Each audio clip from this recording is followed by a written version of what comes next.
ஜனநாயக தமிழ் தேசிய கூட்டணியின் சாவகச்சேரி பிரதேச சபை வேட்பாளர் அறிமுக கூட்டம் இன்று இடம்பெற்றது. இன்று பிற்பகல் யாழ் சாவகச்சேரி பகுதியில் சாவகச்சேரி பிரதேச சபையின் முன்னாள் உபதவிசாளரும் தற்போதைய வேட்பாளருமாகிய சே மயூரன் தலைமையில் குறித்த கூட்டம் இடம்பெற்றது.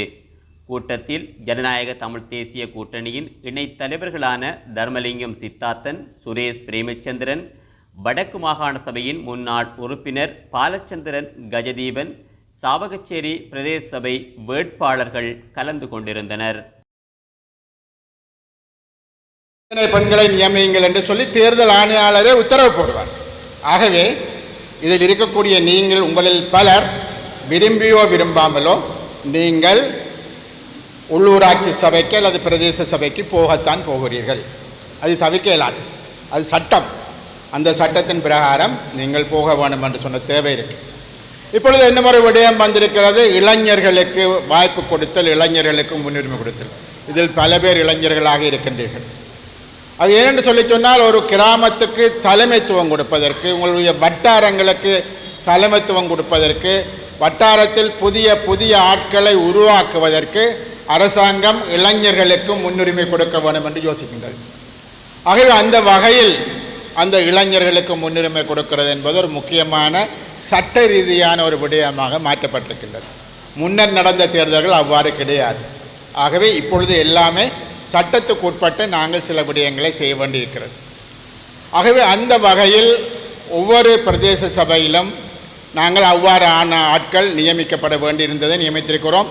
இதில் எங்களுக்கு சில சபைகள் நாங்கள் இளைஞர்களுடைய பிறப்பு சான்றிதழ் கொடுத்தது தவறு என்ற அடிப்படையில் சில சபைகள் தற்காலிகமாக இப்பொழுது நிறுத்தப்பட்டிருக்கிறது. நாங்கள் நீதிமன்றம் போயிருக்கிறோம். அநேகமாக வெள்ளிக்கிழமையோ இல்லை என்று சொன்னால் திங்கள் செவ்வாயிலையோ எங்களுக்கு சாதகமான தீர்ப்பு ஒன்று வரும் என்று நாங்கள் எதிர்பார்க்கிறோம்.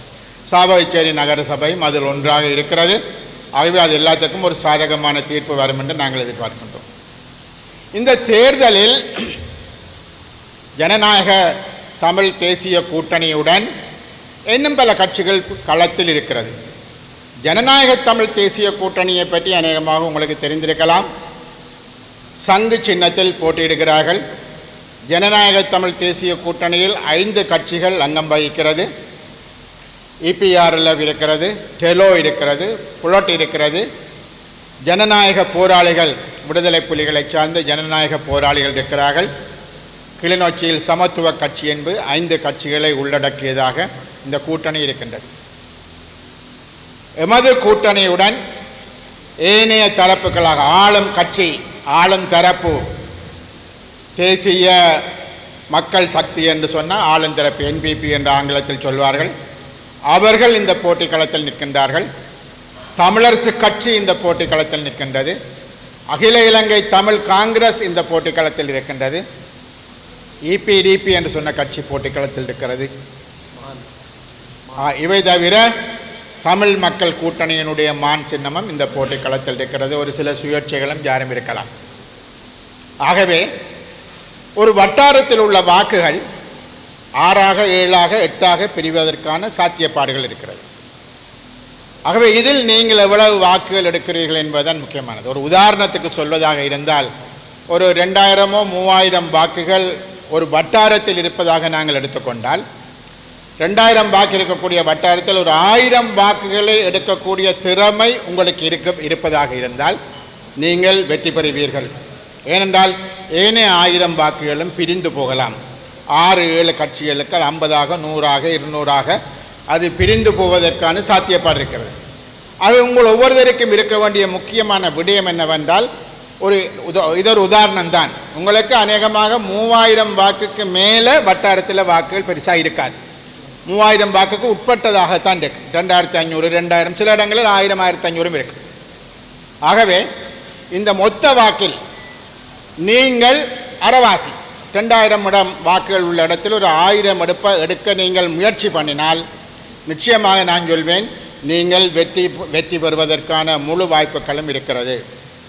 ஆகவே இருக்கக்கூடிய விடயம், அதனை எப்படி அந்த 1000 வாக்குகளை அல்லது அந்த பெரும்பான்மையான வாக்குகளை பெற்றுக்கொள்வது, அதற்கான உத்திகள் என்ன என்பது முக்கியமான பிரச்சனை. இதில் முக்கியமான விடயம் என்னவென்றால், ஒரு கிராமத்தில் இருந்தாலும் பல்வேறுபட்ட சமூகங்கள் இருக்கும், பல்வேறுபட்ட சிந்தனையை கொண்ட மக்கள் இருப்பார்கள். உங்களுக்கு கோவில் இருக்கும், வாசிக சாலை இருக்கும், விளையாட்டுக் கழகம் இருக்கும், இது பல்வேறுபட்ட அமைப்புகள் இருக்கும், பெண்கள் அமைப்புக்கு இருக்கும், WRDS இருக்கும், இப்படி பல விஷயங்கள் ஒரு கிராமத்தில் கணக்கு விஷயம் இருக்கு. ஆகவே நீங்கள் இவர்களுடன் தொடர்பு கொண்டு முதல் இவர்களது வாக்குகளை நீங்கள் பெற்றுக்கொள்வது. ஆகவே அதனை நீங்கள் நாள் இருக்குத்தானே ஆறுதலாக பார்ப்போம் என்றால் அந்த வாக்குகள் வேறு யாருக்கும் போய்விடும். ஆகவே நீங்கள் உடனடியாக செய்ய வேண்டிய விடயங்கள் என்னவென்றால், உங்களது உறவினர்கள், உங்களது வாசிக சாலைகள், உங்களது கோயில்கள், உங்களுக்கு தெரிந்தவர்கள், உங்களுக்கு விழக்கூடிய வாக்குகளை உறுதிப்படுத்துவது என்பது முதலாகும். அதனை ஆறுதலாக பார்க்கலாம், இவர்கள் எங்களுக்கான ஆட்கள் தான் என்று நீங்கள் யோசித்தால் அதுக்கிடையில் பல ஆட்கள் போயிடுவினர். அவை சொல்லி இல்லை தங்கச்சி, நாங்கள் நேற்றுக்கு அவர் வந்து கேட்டார், அவருக்கு நாங்கள் சத்தியம் பண்ணி கொடுத்துட்டோம், ப்ராமிஸ் பண்ணிட்டோம் என்று சொல்லி ஏதாவது கதைகள் சொல்வதற்கான வாய்ப்புகள் எல்லாம் இருக்கு.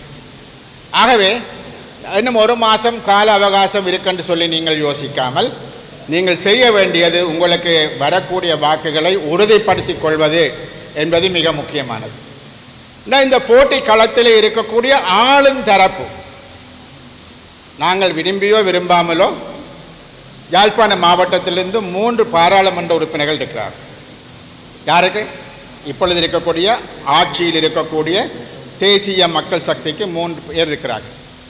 அவர்கள் என்ன யோசிக்கிறார்கள் என்று சொல்லி சொன்னால், இந்த வட்டாரங்களை, இந்த பிரதேச சபைகளை நாங்கள் வெல்ல வேண்டும், இந்த பிரதேச சபைகளை வெல்வதனூடாக தங்களது இருப்பை மேலும் உறுதிப்படுத்திக் கொள்ள வேண்டும் என்று திசை காட்டி சின்னத்தில் போட்டியிடக்கூடிய இந்த தேசிய மக்கள் சக்தி அவர்கள் அவ்வாறு யோசிக்கிறார்கள். நான் உங்களிடம் ஒரு கேள்வி, யாராவது இப்பொழுது யாழ்ப்பாண மாவட்டத்தில் இருக்கக்கூடிய இந்த திசை காட்டி சின்னத்தில் வென்ற 3 பாராளுமன்ற உறுப்பினர்கள் யாராவது நீங்கள் அவர்களை இதுவரை பார்த்திருக்கிறீர்களா? இப்போ புதுசாக வந்த நாங்கள் வாக்களித்து 3 பேரை வெல்ல வச்சிருக்கிறோம்.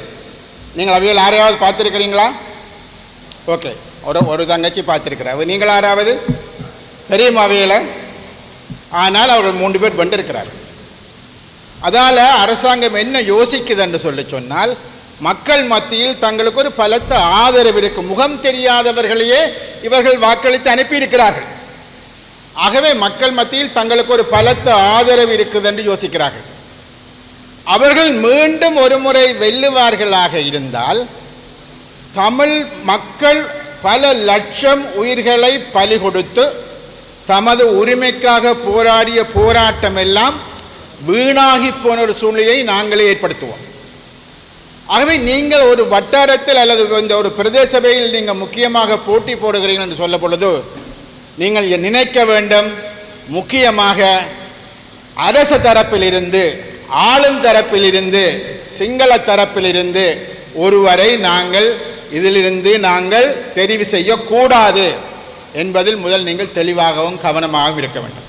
அது என்ன பொறுத்தவரையில் அது ஒரு முன்னுரிமை கொடுக்க வேண்டிய ஒரு செயல். நாங்கள் அதில் தவறு விட்டோமாக இருந்தால் இது என்ன உள்ளூராட்சி சபைதானே, எவன் வந்தால் என்ன, அப்படி அல்ல. இதற்கும் ஒரு அரசியல் இருக்கிறது. இவர்கள் என்ன செய்வார்கள், உடனடியாகவே வெளிநாடுகளுக்கு எங்கள் சாவகச்சேரி பிரதேச சபை எங்களது வசந்தான் இருக்கிறது, அல்லது நல்லூர் பிரதேச சபை எங்களது வசந்தான் இருக்கிறது, யாழ்ப்பாண மாநகர சபை எங்களிடம்தான் இருக்கிறது என்றால் அதற்கான பரிமாணமே மாறிவிடும். உலகம் தமிழ் மக்களுடைய கோரிக்கைகள் எதையுமே கண்டுகொள்ள வேண்டிய தேவை இல்லாமல் போய்விடும்.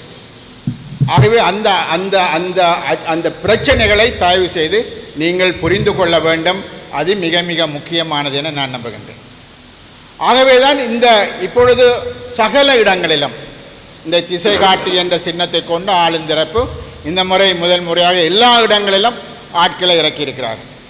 கடந்த பாராளுமன்ற தேர்தலில் யாழ்ப்பாணத்திலோ அல்லது யாழ் மாவட்டத்தில் அல்லது வடக்கு மாகாணத்தில் இருந்த படித்தவர்கள், கல்விமான்கள், ஆசிரியர்கள், அரச உத்தியோகத்தர்கள் ஒரு மாற்றம் வேண்டும் என்று விரும்பினார்கள்.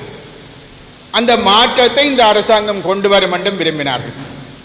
ஆகவே அவர்களுக்கு வாக்களிக்க வேண்டும் என்று ஒரு பகுதி மக்கள் வாக்களித்தார்கள். அதன் பிரகாரம் முகம் தெரியாத 3 பேரை பாராளுமன்றம் அனுப்பி வைத்தார். ஆனால் அதை நாங்கள் தொடரப் போகிறோமா இல்லையா என்பதை, மக்கள் உண்மையான அந்த மனோநிலையில் இல்லை என்பதை இந்த அரசாங்கத்திற்கு தெளிவுபட கூறுவதற்கான ஒரு சந்தர்ப்பம் இப்பொழுது ஏற்படுத்தப்பட்டிருக்கின்றது. இந்த தேர்தல் 2022ஆம் ஆண்டு நடந்திருக்க வேண்டும், ஆனால் நடைபெறவில்லை. இப்பொழுது 2024ஆம் ஆண்டு, 2025ஆம் ஆண்டு இப்பொழுது இந்த தேர்தல் வந்திருக்கிறது. அந்த தேர்தலில் போட்டியிடுவதற்காக நீங்கள் எல்லோரும் இப்பொழுது தெரிவு செய்யப்பட்டிருக்கிறீர்கள். ஆகவே இங்கே வெறுமனே ஆளுந்தரப்பு மாத்திரமல்ல, இதற்கு முன்பாக சாவகச்சேரியில் பெருமளவு மக்கள் வாக்களித்து இன்னும் ஒரு வைத்தியரையும் பாராளுமன்றம் அனுப்பியிருக்கின்றோம். அந்த வைத்தியர் நாளாந்தம் என்ன பேசுகிறார் என்பது உங்கள் எல்லோருக்கும் தெரியும். அவர் தங்கத்தை பற்றி பேசுவார், வெள்ளியை பற்றி பேசுவார், பித்தளையை பற்றி பேசுவார், இப்படிக்கான விஷயங்களை பற்றியெல்லாம் அவர் பேசுவார்.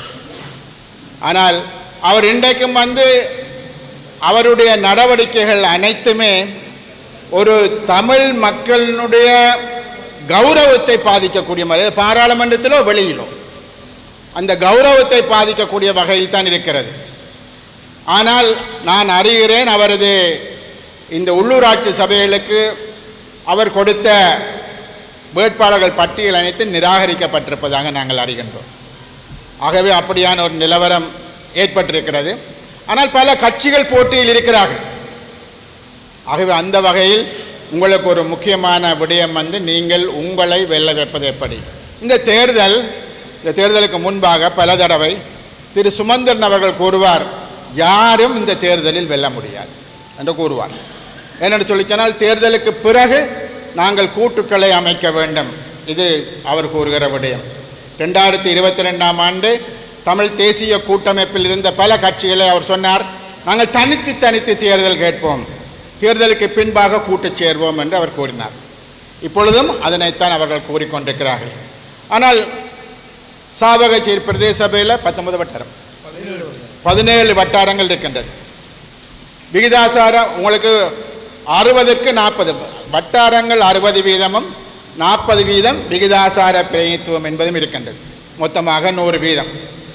ஆகவே இந்த 17 வட்டாரங்களில் 15 வட்டாரங்களையும் ஒரு சில விகிதாசார பட்டியலிலும் சில ஆசனங்களை எடுத்தால் நீங்கள் யாருடனும் என்னென்னு சொல்கிறது கூட்டு சேர வேண்டும் என்ற அவசியம் கிடையாது. கூட்டு சேராமலும் ஆட்சி அமைக்க முடியும், கூட்டு சேர்ந்தால்தான் ஆட்சி அமைக்க முடியும். ஆனால் எப்படி கூட்டு சேராமல் ஆட்சி அமைக்க முடியும்? வட்டாரங்களில் மிக பெருமளவிலான ஆசனங்களை நீங்கள் பெற்றுக்கொள்வது, நீங்கள் பெற்றுக்கொண்ட வாக்குகளுக்கிணங்க உங்களுக்கு கிடைக்கக்கூடிய விகிதாசார பிரதிநிதித்துவம் என்பது, இந்த ரெண்டையும் இணைத்தால் உங்களுக்கு ஏறத்தாழ 32 33 உங்களுக்கு 31.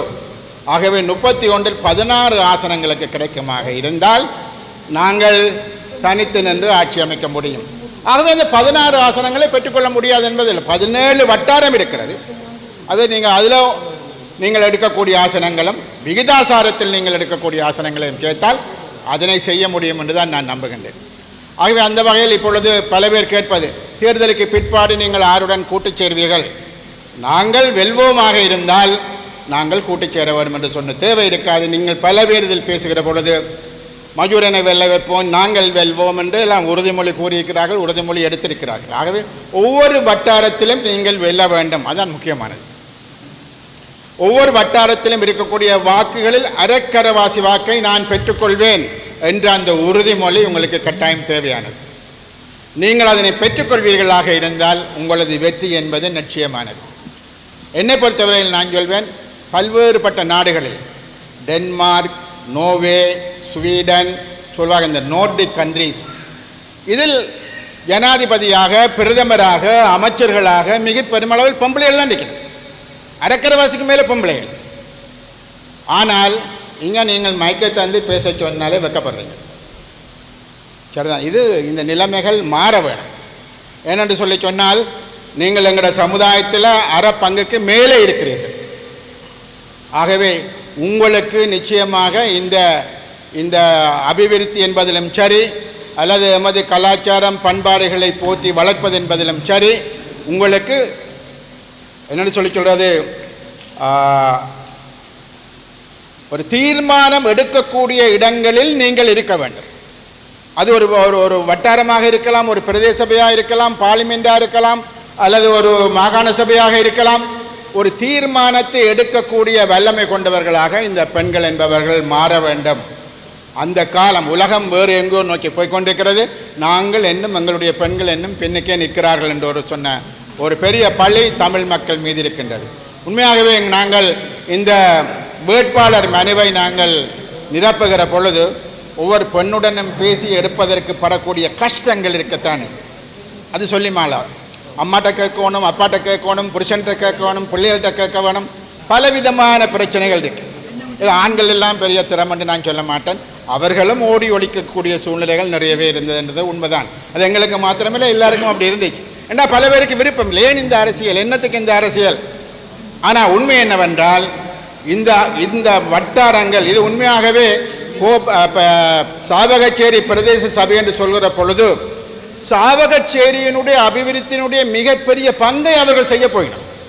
நீங்கள் வீடு கட்டுறதுக்கு பர்மிஷன் எடுக்க வேணும், அல்லது ஒரு மதில் கட்டுறதுக்கு பர்மிஷன் எடுக்க வேணும், நீங்கள் என்ன ஒரு டாய்லெட் கட்டுறதுக்கு பர்மிஷன் எடுக்க வேணும், உங்களோட கிராமத்து உள்ளூர் வீதிகளை போட வேணும், குழந்தை பிள்ளைகளுக்கு முன்பள்ளி வேணும், குழந்தை பிள்ளைகளுக்கான போஷாக்கு உணவு வேணும், சுகாதாரம் பேணப்பட வேணும், குப்பை அள்ள வேணும். இதுதானே முக்கியமான விஷயம்.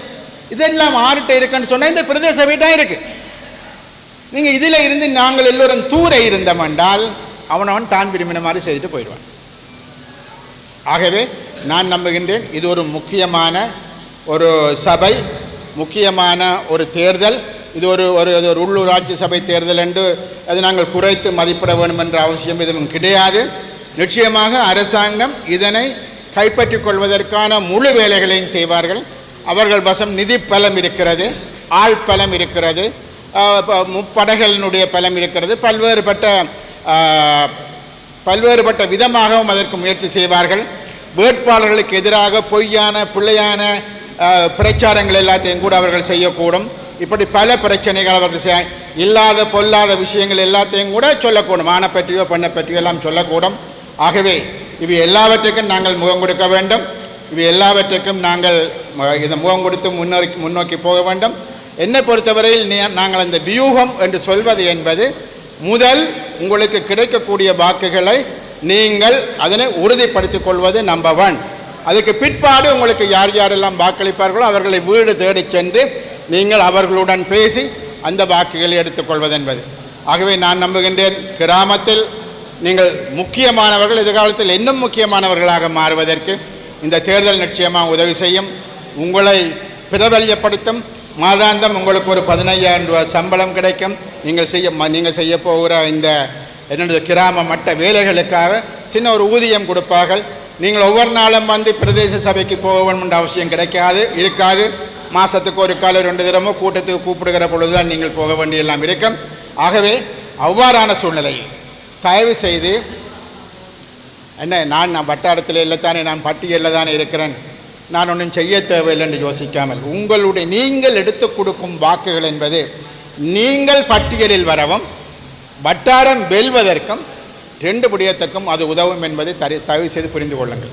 ஆகவே நான் வட்டாரத்தில் என்னுடைய பெயர் இல்லைத்தானே, நான் வெறுமனே இந்த விகிதாசார பட்டியலில் தானே இருக்கிறேன் என்று யோசிக்காமல் இருதரப்பும் நீங்கள் இறங்கி வேலை செய்தீர்கள் என்று சொல்லி சொன்னால் வெற்றி என்பது நிச்சயமானது.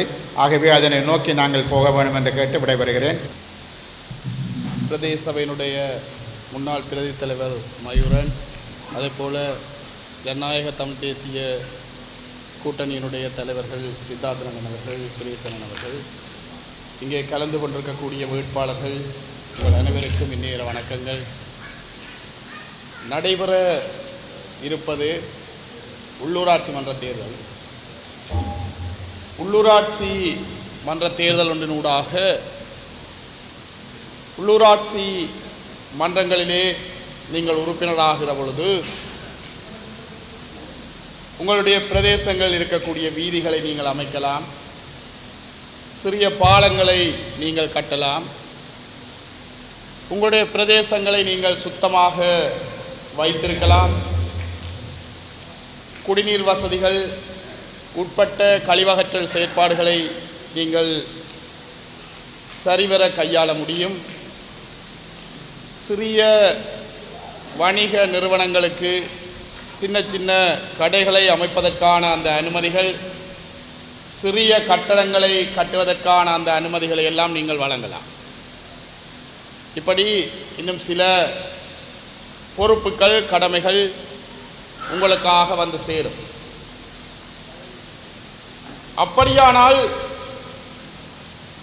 அப்படியான அதிகாரங்களை மட்டும் கொண்டிருக்கக்கூடிய இந்த உள்ளூராட்சி மன்ற தேர்தல்கள் ஏன் இத்தனை தூரம் முக்கியத்துவம் மிக்க ஒரு தேர்தல் களமாக, அதிலும் குறிப்பாக வடக்கு கிழக்கிலே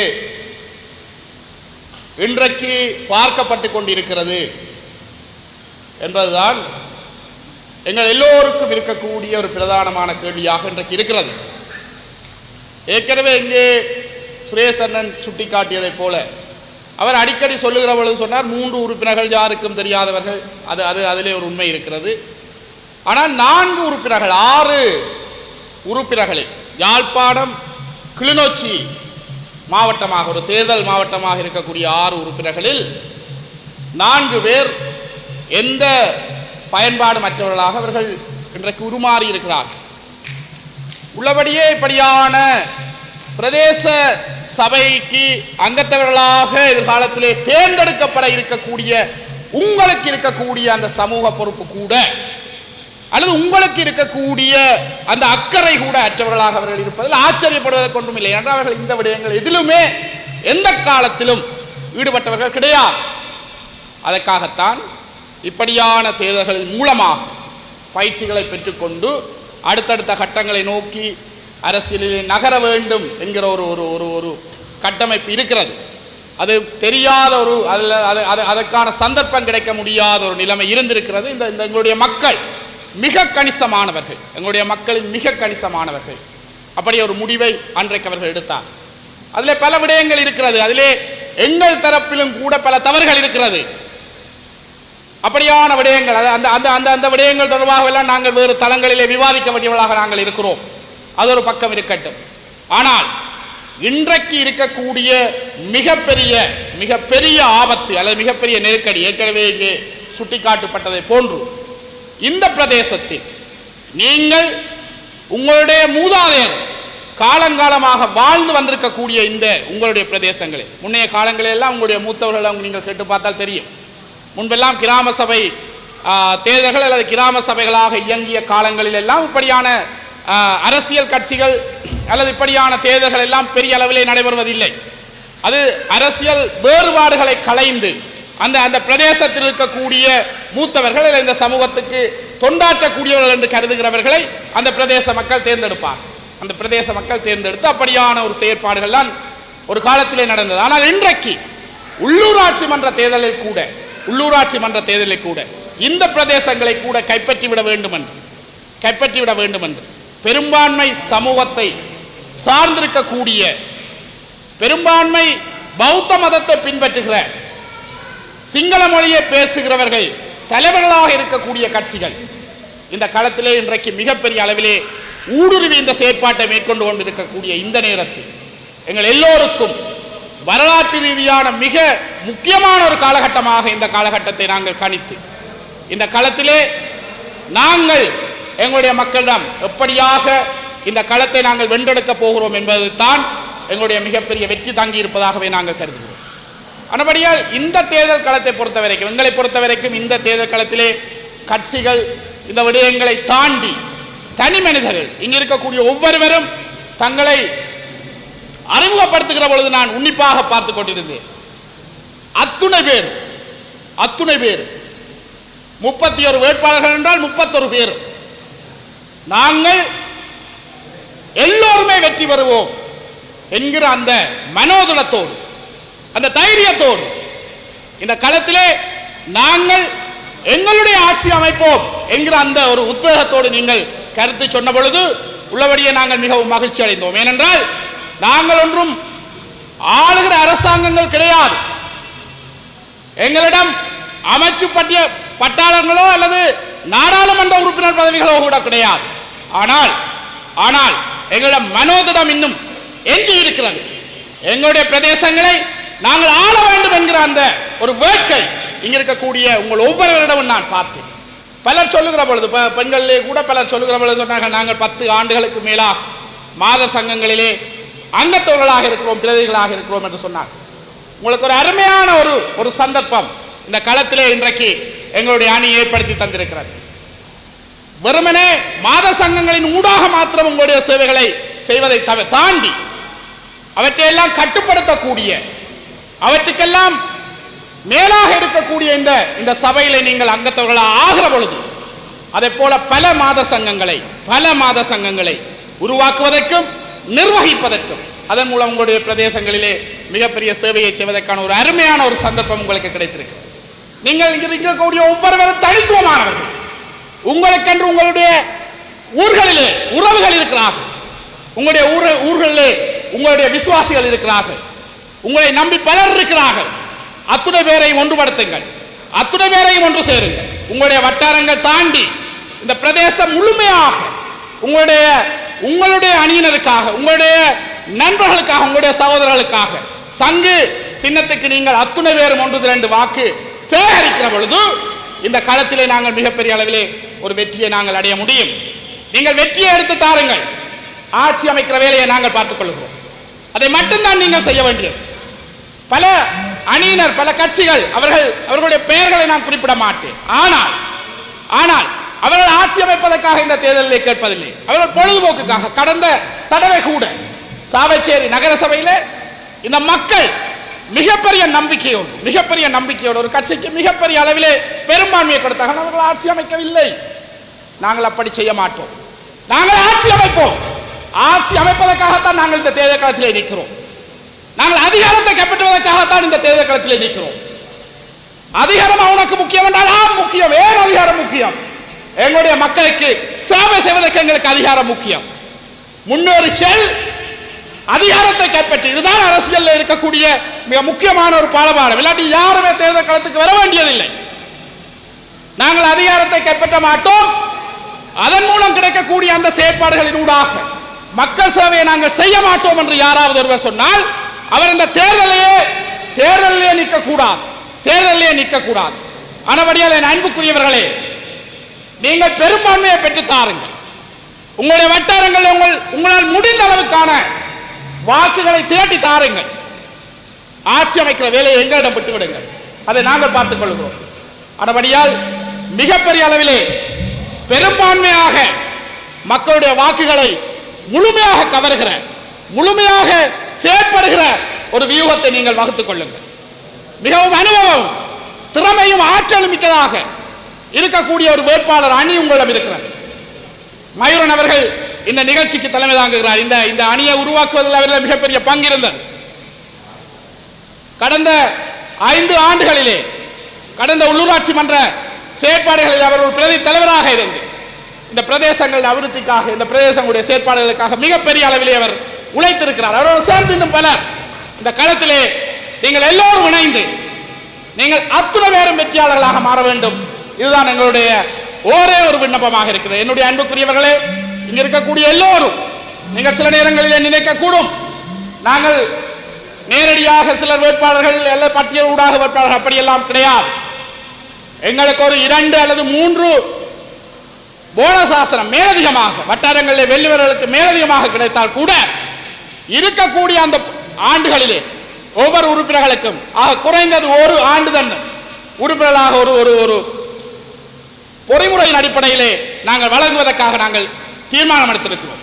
ஆனபடியால் நீங்கள் எல்லோரும் அடுத்த 4 அல்லது 5 ஆண்டுகளில் இந்த களத்தை விட்டு செல்லுகிற பொழுது எங்களுடைய சபை அமைந்து, எங்களுடைய சபை தன்னுடைய காலத்தை நிறைவேற்றுகிற பொழுது உறுப்பினர்களாக, முன்னாள் உறுப்பினர்களாக நீங்கள் கட்டாயம் இருப்பீர்கள் என்கிற அந்த ஒரு நம்பிக்கையோடு நீங்கள் உங்களுடைய களத்திலே வேலை செய்ய வேண்டும். இதுதான் நீங்கள் எங்களுடைய அணிக்கு, தமிழ் தேசிய இனத்துக்கு செய்யக்கூடிய ஒரு வரலாற்று கடமையாக இருக்கும் என்பதை நீங்கள் ஒவ்வொருவரும் ஞாபகம் வைத்து இந்த களத்திலே நீங்கள் உழைக்க வேண்டும் என்று இந்த இடத்திலே கேட்டு விடைபெறுகிறேன். நன்றி. என்று சொன்னாலே மக்களுடைய அடிப்படை வசதிகள், தேவைகளை நிறைவேற்றுவதற்காக உருவாக்கப்பட்ட சபைகள். இதுதான் உண்மையான விஷயம். ஆனால் இன்று இந்த பிரதேச சபை தேர்தல்கள் எப்படி பாராளுமன்ற தேர்தலோ அல்லது மாகாண சபை தேர்தலோ ஒரு அரசியல் நோக்குடன் கேட்கப்படுகிறதோ அல்லது பார்க்கப்படுகிறதோ, அதே போல் இந்த பிரதேச சபை தேர்தலும் இன்று அடிப்படையாக ஒரு அரசியல் நோக்காகவே இருக்கின்றது. அது ஒரு நல்ல விஷயம் அல்ல. ஒரு கடந்த காலத்திலே ஒரு 15, 20, 25 வருடங்களுக்கு முன்பு பிரதேச சபை தேர்தல் என்றால் இப்படி எல்லா சபைகளுக்கும் ஒரே நேரத்தில் நடப்பதல்ல. உங்களுக்கு அதிகமாக பலருக்கு தெரிந்திருக்காது, ஒரு சிலருக்கு மாத்திரம் தெரிந்திருக்கலாம். தனித்தனியாக ஒவ்வொரு பிரதேச சபை, உடுவில் பிரதேச சபை என்றால் உடுவில் பிரதேச சபை தேர்தல் நடக்கும். பக்கத்து பிரதேச சபையிலே இருப்பவர்களுக்கு அது தெரியவும் மாட்டார். அங்கே தேர்தல் நடக்கிறது. அவ்வளவு அமைதியாக அந்த ஒவ்வொரு கிராமத்திலும் இருக்கக்கூடிய சில வட்டாரங்கள் அநேகமாக போட்டி இல்லாமலே போகும். இப்படி தேர்தல் முறை அல்ல, அது தனித்தனி வட்டாரங்களாக சில பிரதேச சில இடங்களிலே தேர்தல் நடக்கும். அது மிக அமைதியாக நடக்கும். இதே போல் அந்த வாக்களிக்கின்ற அந்த நிலையத்திலேயே எண்ணப்பட்டு முடிவுகள் கூறப்படும். பின்பு அவர்கள் கூடிய ஒரு தலைவரை தெரிவு செய்வார்கள். அவர் அனைவருமாக சேர்ந்து அந்த பிரதேச சபைக்கு தேவையான அல்லது கிராம சபை, பிரதேச சபை, கிராம சபை, பட்டண சபை என்று பல பெயர்களில் இருந்தது, அதை நிர்வகிப்பார்கள். இன்று இது அடிப்படையிலே ஒரு அரசியல் முலாம் பூசப்பட்ட ஒரு தேர்தலாகவே இருக்கின்றது. அப்படி இல்லாவிட்டால் இன்று தென்னிலங்கையிலே இருந்து இங்கு வந்து அவர்களுக்கு தேர்தல் கேட்க வேண்டிய தேவையும் இல்லை. அப்படியான ஒரு விஷயமும் அல்ல இது. இன்று இந்த தென்னிலங்கை கட்சிகள் இங்கே வந்து போட்டியிடுவதன் மூலம் ஒரு விஷயத்தை மிக தெளிவாக கூறுகிறார்கள். தென்னிலங்கை கட்சிகள் வெல்லுவதன் மூலம் தமிழ் மக்கள் இன்று தங்களுடைய அடிப்படை கோரிக்கைகளை எல்லாம் கைவிட்டு தங்கள் பக்கத்திலே சார்கிறார்கள் என்பதை காட்டுவதற்கு பாராளுமன்ற தேர்தலிலே அந்த அடைந்த வெற்றி, அவர்கள் அடைந்த வெற்றி, ஜேவிபி அடைந்த வெற்றி அவர்களுக்கு மிக பிரயோசனமாக இருக்கின்றது. எங்கு என்றால் வெளிநாடுகளில். இந்தியாவிலே கூட மோடியுடன் கதைக்கின்ற போது ஜனாதிபதி, எங்களுடைய இந்த நாட்டின் ஜனாதிபதி மிக தெளிவாக சொல்லியிருக்கின்றார். அவர் தீர்வை பற்றி, தமிழ் மக்களுடைய தீர்வை பற்றி கதைத்த போது மிக தெளிவாக ஒரு விஷயத்தை சொல்லியிருக்கிறார். இல்லை, எங்களுடைய பாராளுமன்ற உறுப்பினர்களும் சரிக்கு சமனாக இருக்கின்றார்கள் வடகிழக்கிலே. ஆகவே நான் அவர்களுடனும் கதைத்துத்தான் இதெல்லாம் செய்ய வேண்டிய நிலைமையிலே இருக்கிறேன் என்று. இது எல்லாம் எப்படி வருகிறது என்றால், எங்களுடைய தமிழ் மக்கள் ஏதோ ஒரு காரணம் மாற்றம் என்றார்கள் என்றெல்லாம் சொல்லி வாக்களித்தார்கள். ஆனால் இன்று அந்த வாக்களித்த மக்கள் பெரும்பான்மையானவர்கள் நாங்கள் கதைக்கின்ற போது ஏமாற்றம் அடைந்திருக்கின்றார்கள், மாற்றம் அடைந்திருக்கின்ற அவர்கள் திருப்பியும் ஒரு மாற்றம் அடைகின்றார்கள். ஏவிபிக்கு வாக்களிக்க முடியாது என்ற ஒரு நிலைமைக்கு போகின்றார்கள். இது ஒரு நல்ல மாற்றமாக இருக்கின்றது. ஏனென்றால் தென்னிலங்கையிலே ஒரு கட்சி இங்கு வந்து போட்டியிடுவது அல்ல பிரச்சனை என்னவென்றால் தமிழ் மக்களுடைய அந்த அடிப்படை கோரிக்கைகள் மறக்கப்படுகின்றது என்பதுதான் அடிப்படை பிரச்சனை. ஆகவே இந்த தேர்தலிலேயாவது நிச்சயமாக ஒரு மாற்றம் இருக்கிறது என்று எங்களுக்கு தெரிகின்றது. தமிழ் மக்கள் ஒரு தமிழ் கட்சிகளை அனுப்புவதற்கான முழுமையான முயற்சி எடுக்க வேண்டும். இதிலே எந்த கட்சியை அனுப்புவது என்ற ஒரு கேள்வி இருக்கின்றது தானே. தமிழ் கட்சிகள் போட்டியிடுகின்றன, தமிழ் தேசியத்தை சொல்லியே எல்லாரும் போட்டியிடுகிறார்கள். எங்களை பொறுத்த மட்டில் நீங்கள் பாருங்கள், இது நான் உங்களுக்கு சொல்வதெல்லாம் நீங்கள் தான் சொல்ல வேண்டும், மக்களுக்கு சொல்வதற்காக சொல்லுகிறோம் என்றால் உங்களுக்கெல்லாம் அடிப்படையிலே தெரிந்த விஷயம். நீங்கள் வேட்பாளர்கள் இதை கூறுகின்ற போது சிலர் இவை நாங்கள் கூறுகின்ற கருத்துக்களை எடுத்து நீங்களும் அதை சரியாக உணர்ந்து, இங்கு பலர் மூவரும் சொல்லியிருக்கிறோம், மயூரன் உட்பட 4. ஆகவே இவைகளை நீங்கள் மக்களுக்கு உங்கள் வட்டாரத்திலே பெரிய தொகையாக இருக்காது, ஒரு 1500 2000 பேர், ஒரு 400 500 குடும்பங்கள் அல்லது 600 குடும்பங்கள், அவர்களுக்கு மிக தெளிவாக குடும்பமாக இந்த விஷயத்தை தெளிவாக கூறுவீர்களாக இருந்தால், ஏன் தமிழ் மக்கள் ஒரு தமிழ் கட்சிக்கு போட வேண்டும், அதுக்கு எங்களுக்கு ஏன் போட வேண்டும்? இதில் இருக்கக்கூடியவர்கள் மிக ஒரு ஆர்வமாக வேலை செய்யக்கூடியவர்கள் என்பதை எங்களால் பார்க்கக்கூடியதாக இருக்கின்றது. மக்கள் மத்தியிலும் அந்த உணர்வு நிச்சயமாக உங்களை பார்த்து இருக்கும். ஆகவே எங்களுக்கு ஏன் வாக்களிக்க வேண்டும், நீங்கள் உங்களுக்கு ஏன் வாக்களிக்க வேண்டும் என்பதை மிக தெளிவாக எடுத்து கூற வேண்டும். அதன் மூலம் இந்த சபையை நாங்கள் கைப்பற்ற வேண்டும். மிக சிறப்பாக நடத்த வேண்டும். இந்த பகுதிகளிலே இருக்கக்கூடிய அடிப்படை தேவைகளை பூர்த்தி செய்வதற்கு நீங்கள் அனைவருமாக ஒத்து நடத்த முடியும். சுரேஷ் அவர் கூறினார், இந்த பெண்கள் கட்டாயமாக தேர்தல் கமிஷன் வந்து அவர்களுக்கு இந்த பட்டியல் வேட்பாளராக நீங்கள் விரும்புகிறீர்களோ இல்லையோ தருவார் என்று. அதிலே உண்மை இல்லை. ஏனென்றால் எங்களுக்கு பட்டியல் கூட வர வேண்டும். ஆகவே இந்த பட்டியல் வேட்பாளராக கேட்கின்ற பெண்கள் தயவு செய்து சும்மா இருந்து விடாதீர்கள், எங்களுக்கு கிடைக்கப் போகிறது என்று நம்பி எவ்வளவு தூரம் அதிகமான வாக்கு எங்களுக்கு கிடைக்கிறதோ. ஆகவே இந்த நேரடி வேட்பாளராக இங்கே இருவர் இருக்கின்றீர்கள், மற்றும்படி ஆண்கள் தான் மற்ற முழுவரும். ஆகவே அவர்கள் மிக அதிகப்படியான வாக்குகளால் வெல்லுகின்ற போதுதான், சாதாரண வாக்கால் இல்லை, அதிகப்படியான வாக்குகளால் அதிகப்படியான வாக்கு எங்களுக்கு கிடைக்கின்ற போதுதான் பட்டியல் அங்கத்துவம் எங்களுக்கு கூட கிடைக்கும். இதை நான் முழுமையாக விளங்கப்படுத்தாட்டாலும் உங்களுக்கு விளங்கும் நினைக்கின்றேன். எவ்வளவு அதிகப்படியான வாக்கு எங்களுடைய கட்சிக்கு இந்த பிரதேச சபையிலே கிடைக்கிறதோ அதை பொறுத்து தான் அதிகப்படியான பட்டியல் அங்கத்தவர்கள் எங்களுக்கு கிடைப்பார்கள். அப்போதுதான் உங்களிலே பலர் செல்லக்கூடிய வாய்ப்பு இருக்கும். ஒரு 4 பட்டியல் கிடைக்குமாக இருந்தால் நாங்கள் 4 சில வேளைகளில் அநேகமாக என்றால் 25% பெண்கள் போக வேண்டும் என்றபடியால் அநேகமாக பெண்கள் போவதற்கான வாய்ப்பு இருக்கும். அந்த 4 வரும். ஆனால் நாங்கள் ஒன்று செய்யலாம், மற்றவர்கள் தப்ப விடாமல் ஒரு 2 வருஷம் மாறி மாறி கொடுக்கலாம். அதை செய்யலாம். அதை கைதிபன் அதை கூறியிருக்கின்றார். அதை நாங்கள் செய்வோம் கட்டாயமாக. ஆகவே நீங்கள் உங்களால் இயன்ற அளவுக்கு முயன்று ஆகக்கூடுதலான வாக்குகளால் எங்களுடைய நேரடி வேட்பாளர்கள் வெல்லக்கூடியதாக செய்வீர்களாக இருந்தால் பட்டியலிலும் ஒரு தொகையான ஆட்கள் வருவார்கள், அதிலும் பெண்கள் வருவார்கள். அதே போல் நேரடியாக ஆண்கள் பலர் வருவார்கள். இந்த சபையை மிக சிறப்பாக நீங்கள் அனைவரும் நடத்துவதற்கு அது உதவியாக இருக்கும். இந்த சபை என்பது ஆட்சி மட்டத்திலே அடிமட்டத்திலே இருக்கின்றது என்பது உங்களுக்கும் தெரியும், எல்லாருக்குமே தெரியும். இதிலே வரக்கூடியவர்கள் கடந்த காலங்களிலே நாங்கள் பல இடங்களிலே பார்த்திருக்கின்றோம். அவர்கள் படிப்படியாக உயர்ந்து அரசியலே ஒரு மிகப்பெரிய இடங்களுக்கு வந்தவர்கள் பலர் இருக்கின்றார்கள். நான் உதாரணம் சொல்ல தேவையில்லை, எனக்கு தெரியுமா, நான் சொல்லிக் கொண்டிருக்க தேவையில்லை. இது யதார்த்தம், இதுதான் உண்மை. உடனடியாக வருவது என்பது கஷ்டம் உயர்ந்த இடங்களிலே. ஆகவே இதிலே இருந்து அரசியலை படித்து நிர்வாகத்தை படித்து சபை ஒன்றை நடத்தி பார்த்து அதிலிருந்து உங்களுக்கு கிடைக்கக்கூடிய அனுபவங்களை கொண்டு அடுத்த கட்டங்களுக்கு செல்லலாம். ஆகவே தனிப்பட்ட ரீதியிலே அவள் கூறினா தனக்கு அரசியலே எவ்வளவோ ஆர்வம் இருக்கிறது என்று. அவள் மேலே வர வேண்டுமென்றால் இதிலே தான் வருவதற்கான முழுமையான முயற்சி எடுக்க வேண்டும். அதே போல் இதிலே இருக்கின்ற ஒவ்வொருவருமே அடுத்த கட்டத்துக்கு போக வேண்டுமென்றால் முழுமையான முயற்சி எடுத்து நீங்கள் சபைகளுக்கு வர வேண்டும். எங்களுடைய கட்சி சபையை பிடிக்க வேண்டும். பிடிக்கின்ற போது, நீங்கள் ஆளுகின்ற போது நீங்கள் விரும்பிய விஷயங்களை செய்வதன் மூலம் மக்கள் மத்தியிலே உங்களுக்கு ஒரு நல்ல பேர் உருவாகும். அதன் மூலம் நீங்கள் இந்த பகுதியிலே ஒரு சிறந்த தலைமைப்பீடத்துக்கு செல்ல முடியும். அதுக்கு அடுத்த கட்டத்துக்கும் போகலாம்.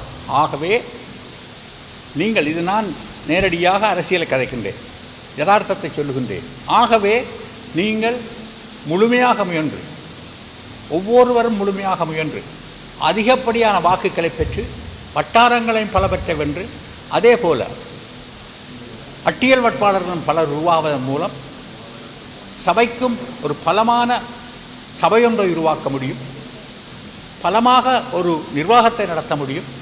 அதன் மூலம் எங்களுடைய கட்சி இன்னும் பலப்படுகின்ற போது அடுத்த கட்டங்களுக்கு நீங்களும் போக முடியும். அதற்கான முயற்சிகளை எடுங்கள் என்று கேட்டு முடிக்கின்றேன். நன்றி, வணக்கம்.